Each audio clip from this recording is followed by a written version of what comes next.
The Dungeon Master Experience is a series of articles written by Chris Perkins in Dungeon Magazine in 2011. The following readings are his words, and though produced before the current edition, still contains great insights, advice, and tips for Dungeon Masters for any edition, and for that matter, any TTRPG. C'est la vie, 9/15/2011, Wednesday night. When last we left the party, Deimos, played by Chris Youngs, had led his stalwart companions into the elemental chaos to recover the fabled cutlass Fathom Reaver, which he hopes will unite Ayamandra's divisive Sea Kings under his banner. The quest culminates in an epic fight aboard the Maelstrom, an elemental warship commanded by the dragonborn warlord Vantajar. With Fathom Reaver in hand, the evil warlord cuts down Kale, the party's Deva cleric, played by Chris Champagne. But it's Deimos who deals the final killing blow and slays Vantajar. As the warlord's blood spills across the deck, the water elemental bound to the vessel is released and wreaks havoc. The elemental unleashes its fury upon the ship itself, breaking it in two. As the Maelstrom goes down in a sea of acid, the surviving heroes escape into an extra-dimensional space but are forced to leave their dead behind. This week's installment tackles a question posed by Arbanax in response to a previous column. Arbanax's question, which I'm paraphrasing below, had to do with the untimely death of one of the characters in my long-running Wednesday night game. I'm intrigued as to how you handled the cleric's death. Seeing as he'd been part of the campaign for so many levels, I assumed he had a backstory and other stuff left unfilled. How do you handle this? Fantastic question. The characters in my campaign live and die by their own actions, although the luck of the die also plays its part. When a character is killed off, particularly at higher levels, they can leave behind a lot of unfinished business. I always give the players the interesting choice of continuing to play the character or trying something new. There are plenty of D&D plot devices to revive a dead character, and we've even built races and classes for players who want their characters to come back in a slightly different light. The Revenant springs to mind. In my group, I have players who invest heavily in their characters and are crestfallen or downright pissy when death becomes them. I also have players with very little emotional investment in their characters. They look forward to injecting new characters into the party mix. As a player, I very much fall into the latter camp. As the DM, I have no feelings about it one way or the other. In my opinion, players should be allowed to play what they want to play within reason. I don't rule their imaginations, and there are very few character concepts my campaign can't accommodate with a little bit of forethought. Chris Champagne joined the Monday Night group in the middle of the campaign's Paragon tier, and Kale, his Deva cleric, actually died twice. First time was during a Halloween-themed episode involving a killer plant and several enslaved pod people. As a fun aside, the other characters used a special potion to reanimate Kale until he could be raised from the dead, giving Chris the chance to play a zombified version of Kale to the extent of the adventure.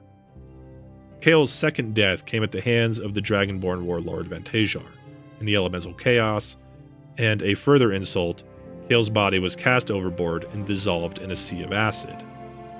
Deva characters have a built-in rebirth mechanic, but in this instance, Chris decided the time had come to put Kale aside and try something new.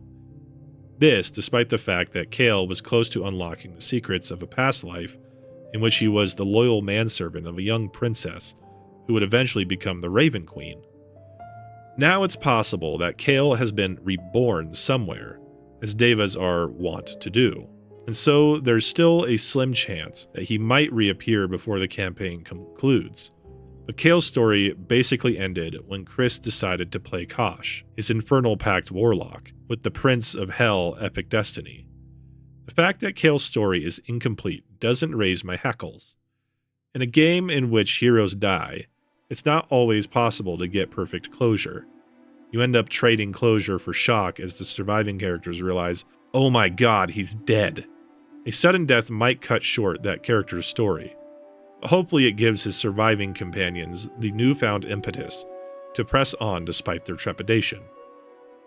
My campaign occasionally takes a hit whenever a character dies, usually because I have storylines tied to that specific character that have nowhere left to go. C'est la vie. In Cale's case, he had found a relic, a bronze raven mask from a bygone age. It triggered flashbacks of his past life as a royal manservant, and we had just begun to explore that past life in Cale's discovery of the Raven Queen's true name. Also, one of the campaign's major villains, a Rakshasa named Chan, had strong ties to the Cale character. They were enemies in a past life. Luckily for the campaign, and unfortunately for the players, Chan has made enough enemies in the party that he's still in play, as far as I'm concerned. Had this not been the case, Chan might have fallen by the wayside. My Wednesday night campaign has one structural flaw, is that many of the big story arcs hinge on certain linchpin characters. No offense to Matt Smith, but if Geralt the fighter was crushed to death by a falling Tarrasque, the villains steering the campaign wouldn't even slow down to take a picture. Some characters are defined more by their personality or abilities than by their narrative importance. On the other hand, if Deimos died, the entire focus of the campaign would shift.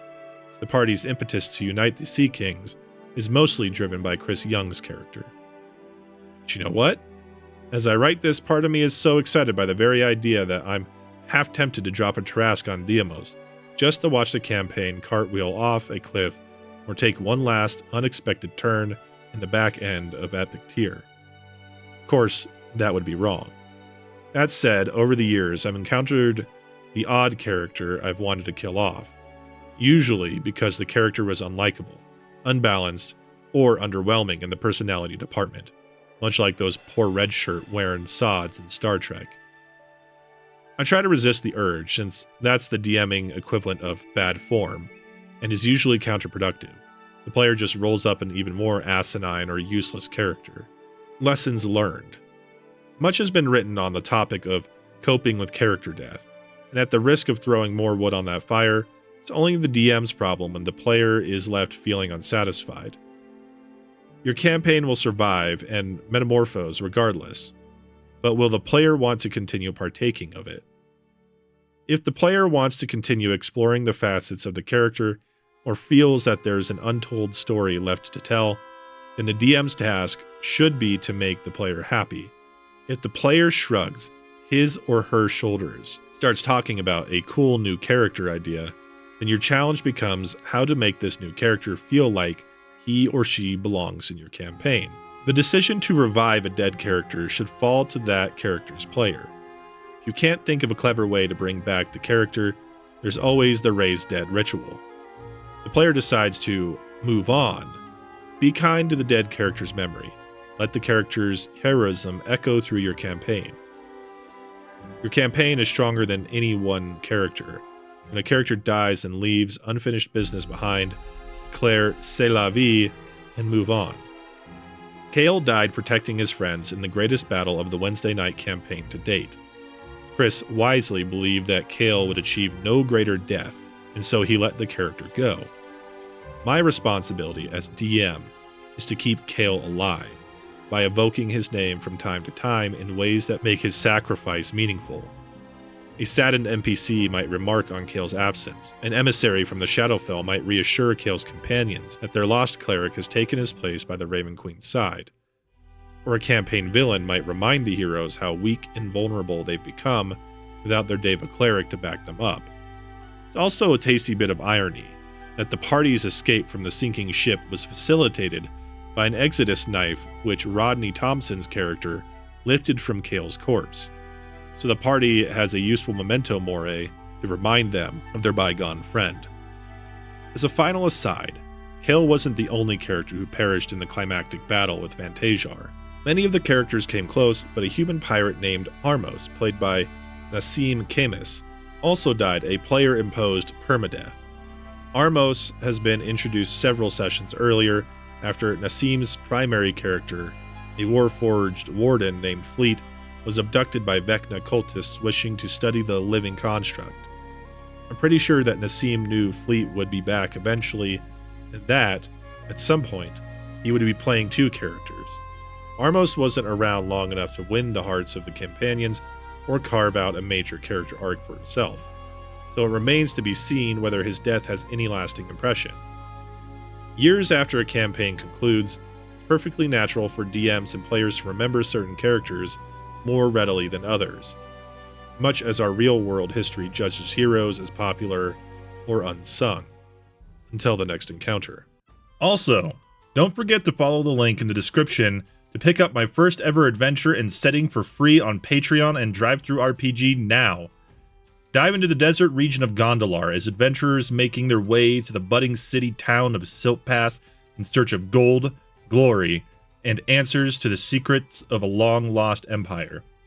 In this first adventure, your heroes will defend the Dune Dancer, a sandcutter airship from a legendary group of bandits known as the Stormbringers. Do you have what it takes to stop the Stormbringers and their bombastic leader Tharok, or will you make a deal with the devil of the sands and join them? Decide your destiny in the first of 6 adventures.